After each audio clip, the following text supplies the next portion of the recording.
In today's video, I'm showing you exactly how I built these custom floating shelves in my basement gym.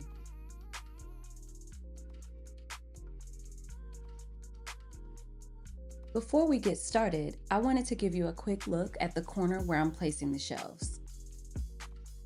It was supposed to be a closet, but we had our contractor leave it open so we could add storage that felt more appropriate for a gym. I knew I wanted a storage cabinet, but I didn't want to go the built-in route for that, so I bought this cute little accent cabinet from Home Depot, assembled it, and put it in place.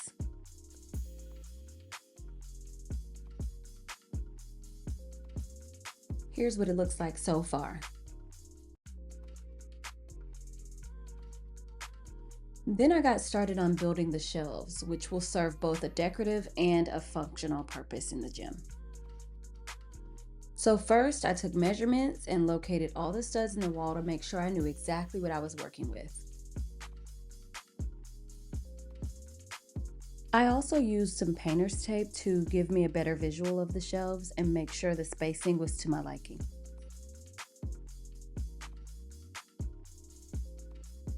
Once I was done with that, I pulled out my miter saw in the garage and started cutting the wood to size.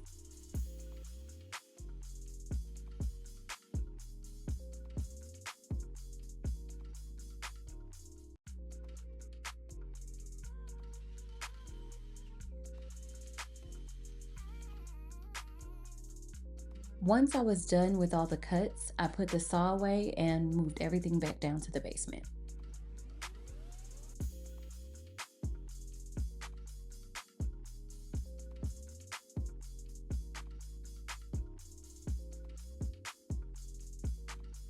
So I started the build by making pilot holes and pre-drilling the wood screws into the 1x2s exactly where they would land on the studs in the wall.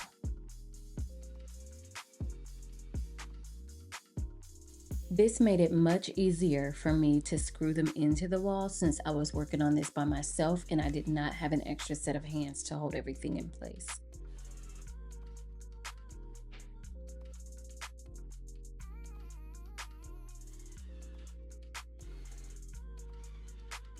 These 1x2s make up the foundational framing for the shelves that will support the weight and make sure they're sturdy and strong. You'll notice I decided to turn the 1x2s on the side that's only 3/4 of an inch thick versus using the 1.5 inch side. And that's because I wanted to reduce the overall thickness of the shelf. Because the side pieces of the frame did not align with the stud locations, I added 75-pound capacity wall anchors for better support. This nook is 51.5 inches wide and 25 inches deep, so I decided to make the shelves 12 inches deep. But regular 1x12 boards are not truly 1 inch by 12 inches. They're actually 3/4 of an inch by 11.5 inches. So I bought some project panels from Lowe's that actually measured the full 12 inches in depth.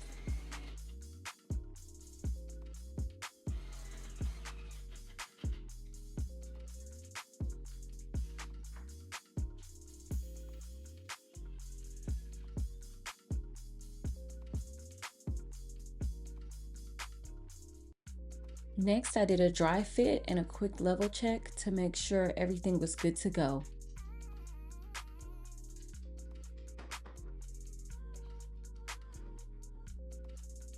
Then I marked each piece of wood to indicate which one would go on top, what's going to go on the bottom, what's the visible side, etc.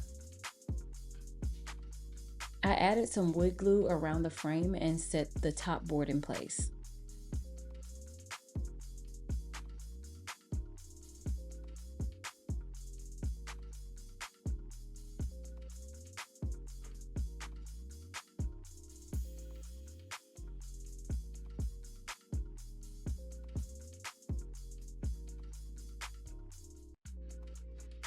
Then I got my brad nailer and went in nailing that board in place.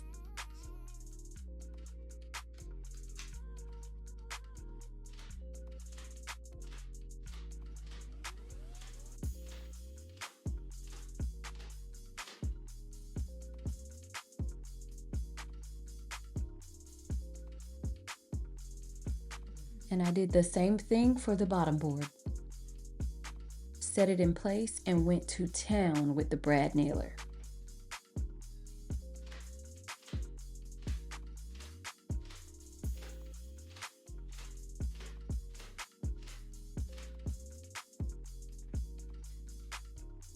Here you'll see I added another piece of the 1x2 into the middle of the frame to prevent bowing since the shelves are so wide.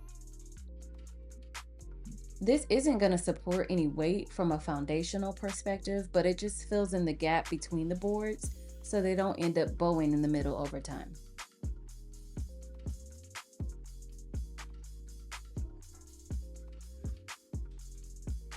Next, I added more wood glue and I nailed the face frame to the shelf.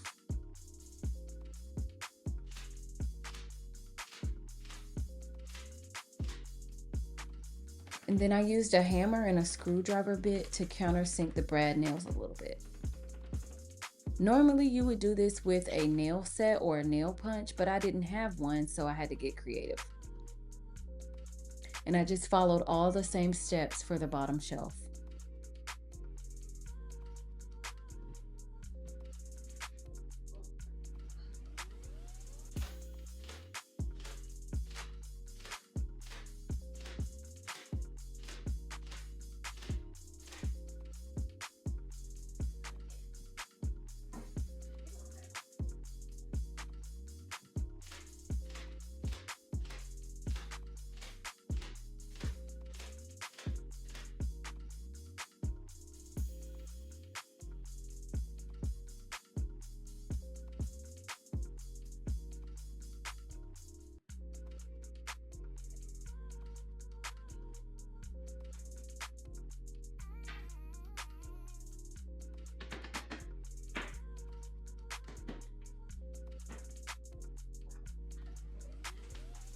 I took a moment to sweep up the dust and debris and slid the storage cabinet back in place.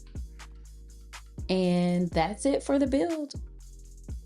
Super simple. I think it took me about an hour and a half max to do this.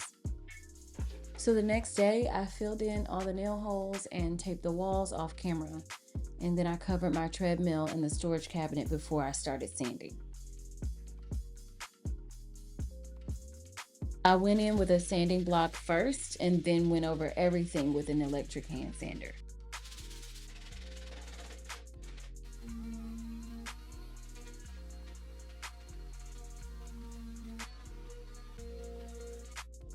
I wiped the shelves down to remove dust and debris, and then it was time for stain. I used my favorite stain that closely matches the flooring in my home and the wood tones of some of the other furniture I have around the house. It's bare dark walnut. And so I stained all the sides of the shelves and I wiped the excess with a lint-free cloth.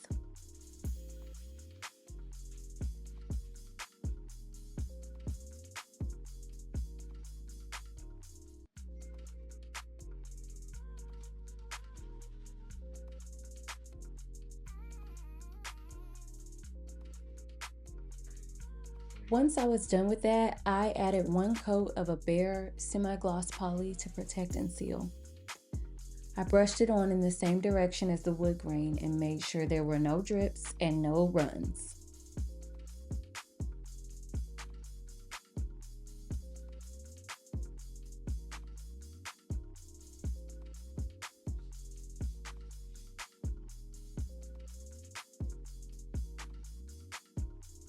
And I repeated the same thing up top.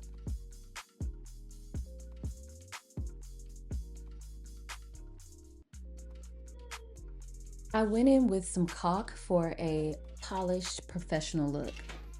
I applied a thin bead and wiped it with a damp cloth. I actually skipped the side that's touching the black wall because I did not want that white outline to be so prominent against the black. And here's the final product. I'm so proud of myself once again. Thanks for sticking around to watch this transformation. I hope you enjoyed it. Don't forget to like, comment, and subscribe if you want to see what else I do in the gym.